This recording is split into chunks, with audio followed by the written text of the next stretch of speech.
during this gathering today, we want to speak in a way that you can feel as we feel and know as we know the reality of this vibrational reality. We want you to feel this vortex, and we want you to know its realness, and we want you, it is our desire to light a spark within you that makes you decide that you want to get in the vortex, that you want to be one of those cooperative components. Now, it's perfectly possible, may happen to you often. We see it happen to Esther, where you're bipping along, you're finding reasons to feel good, you're launching rockets of desire, and you're mostly in the vortex. And life is sweet when you are.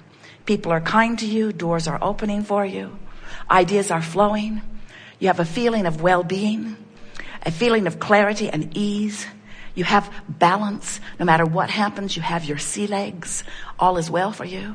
And then something will happen that causes an reactivation of an old, maybe dormant vibration within you. Something happens and you view it, which causes you to offer a vibration that isn't consistent with the vortex. So all that happens is the vortex just spits you out.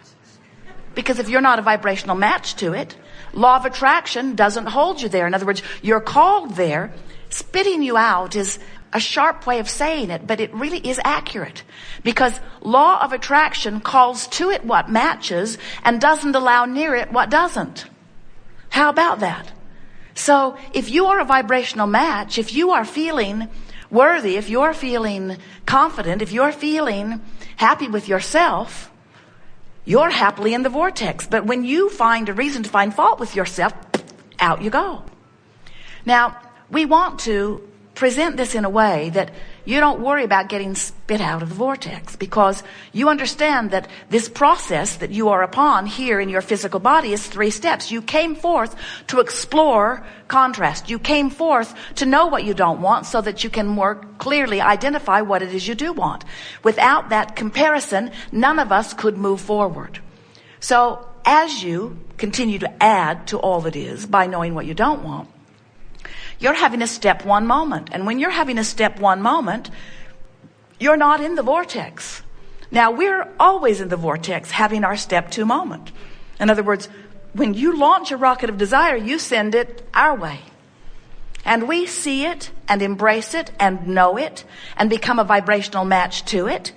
We focus upon it, and law of attraction responds to it, which means what you want is in the process of becoming, but it means something ever so much more important. It means you expanded to be more. And that's the thing that so many of you are missing in this business of creation. You think you're creating a car. You're not creating only a car. You're creating yourself as the holder of that better vehicle. It is you who is expanding. Life gave you the idea of expanse. And even though your ideas are about things you want or relationships you want, you are the expanded part of this. Can you hear this? So life keeps causing you to become more. And when you become more, the you that became more is always in the vortex. Step 2. Step 3 is you in your human physical form must find a way to get in there too. That's what the art of allowing is. Getting in the vortex, becoming a vibrational match to who you have become. Another way of saying it is, life caused you to expand. The larger part of you did. What's the rest of you doing? Hanging on for dear life. Beating the drum of justification and rationalization. I need it because I don't have it. I need it because I don't have it. I need it because I don't have it. And what we want you to hear is the vibration of I don't have it doesn't match what's in the vortex. So everything that we talk about, every book we've ever written, every process we've ever flowed to you, and there are dozens of them and dozens more coming, every process is about helping you figure out how to get in the vortex. And there's no cut and dried way, because your vortex is not exactly the same as anyone else's vortex. In other words, what you put in it and the vibrational components of it are unique to you. But it doesn't matter that it's unique to you, because you have a unique guidance system that is unique to you also. You have a unique guidance system that is letting you know in every moment what your vibrational relationship is between you and you. And the better you feel, the better the relationship is. The worse you feel, the worse the relationship is. In other words, you got to get tuned into who you are. So here's this vortex. Do you accept it? Here's this vortex spinning, and let's say that you are feeling some despair. You are pretty far from the vortex. So even though circumstances and events for all of the things that you've been asking for have already been arranged, you can't see them. Your cell phone's out of range. The message has been given. The clues are there. The path has been carved. It's all ready for you. But you're out of range because you're an ornery toad. And you say, with good reason, this happened, and this happened, and this happened, and this happened, and this happened, and this happened. And we say, we didn't say that you're not justified in your negative emotion, but we will never say that your negative emotion, no matter what its reason, is justified. In other words, you're justified in the sense that you didn't make it up. But from our point of view, there is no excuse in the world that is big enough to keep you outside of this vortex where everything that you want is. It must just be a misunderstanding. We do not think that you would deliberately hold yourself away from who you are, from all you are, and from all you want. You must just be doing it because you don't know any better, or because you've got habits of thought that are a little hard to break. So this gathering is about figuring out how to change those thoughts, and therefore change that vibration, and therefore change that relationship, and therefore change that emotion, and therefore change the way things are manifesting in your experience. Now, we've been a little heavy here because you are powerful in your desire, and you're doing extremely well. Look how well things are going. But in order for things to go even better, you've got to make peace with how things are already going. Seems like a backwards approach. When we say to someone who doesn't have something they want, well, you just have to make peace with it. They worry. They say, if I make peace with it, won't the universe say, oh, she's happy with that. Don't bother going to work for her.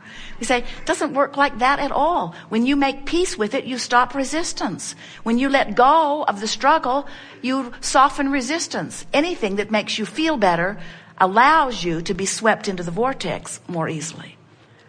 Well, now you know everything we know that matters. There is nothing more that we could tell you that is of importance. Now you just have to practice getting in the vortex. Esther has been in and out of the vortex, more in than out, almost all of her life.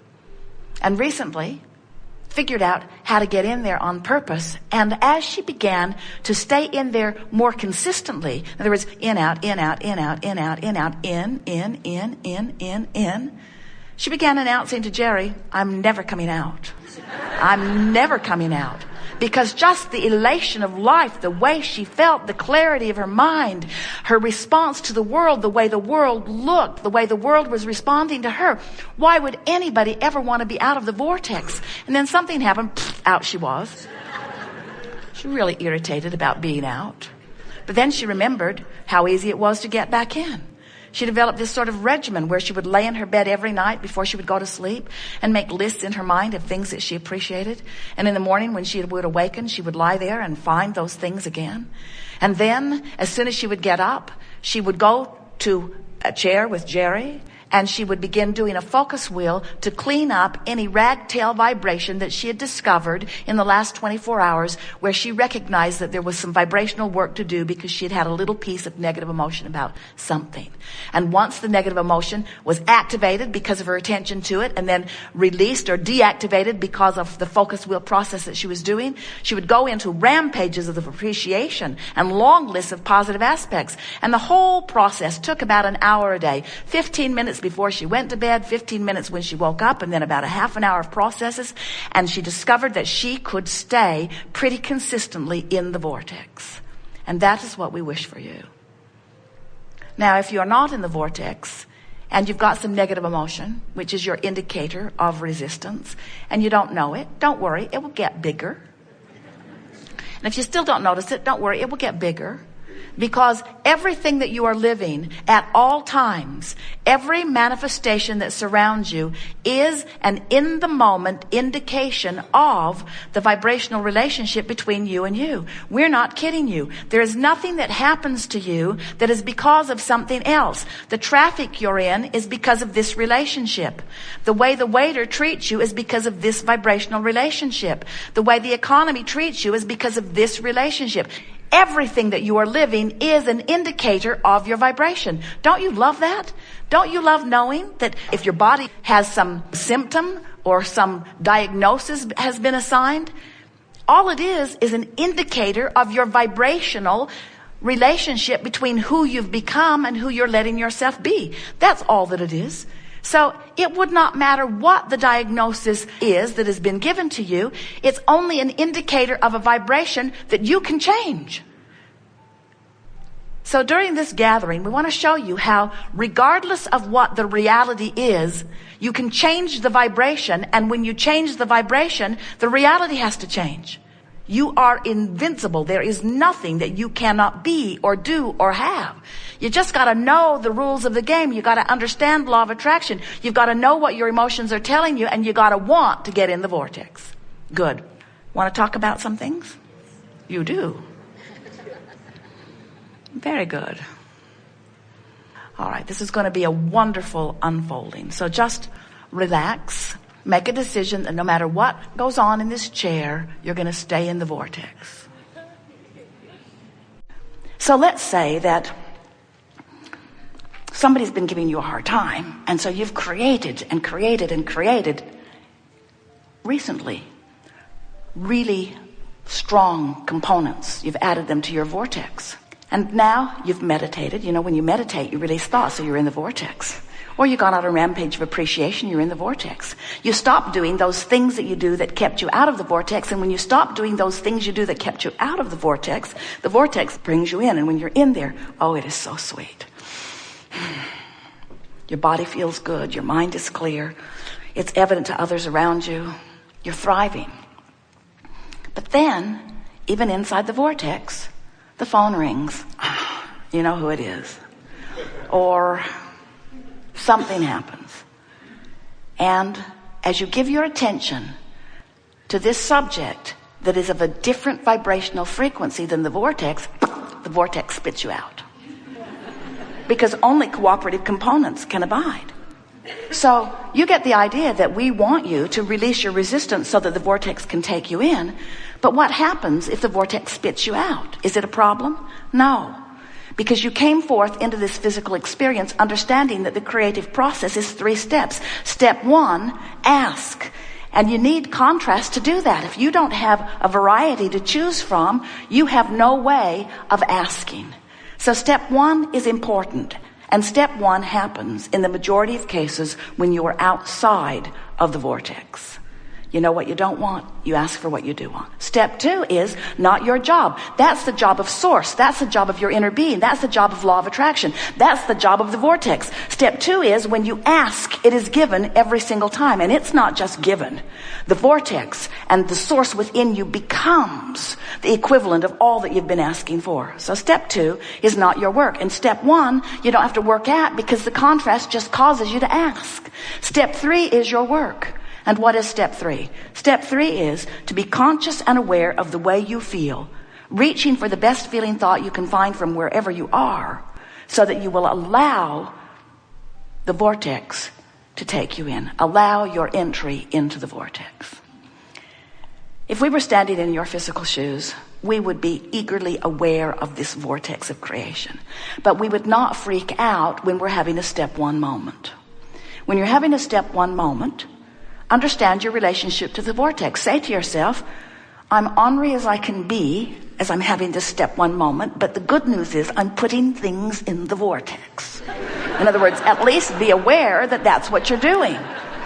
And then say, and I know, the happy old vortex is over there just spinning around, gathering all the cooperative components, but for now I intend to just complain. Because in my complaining, I'm adding more to the vortex. That's my justification. And we say, yes, you are. And we do want you to be easy when you're not in the vortex, but we want you to be in the vortex. And you don't need to worry. There is enough contrast that surrounds you that you'll have plenty of step one opportunities. Let your dominant intent be to be in the vicinity of the vortex. Let this loving, God-force vortex bring you in. Let yourself be all that you have become. That's what will happen when you have your, what you call your death experience. We call it croaking. We try to be as disrespectful as we can of death, since there isn't any. You're always alive, sometimes physically focused.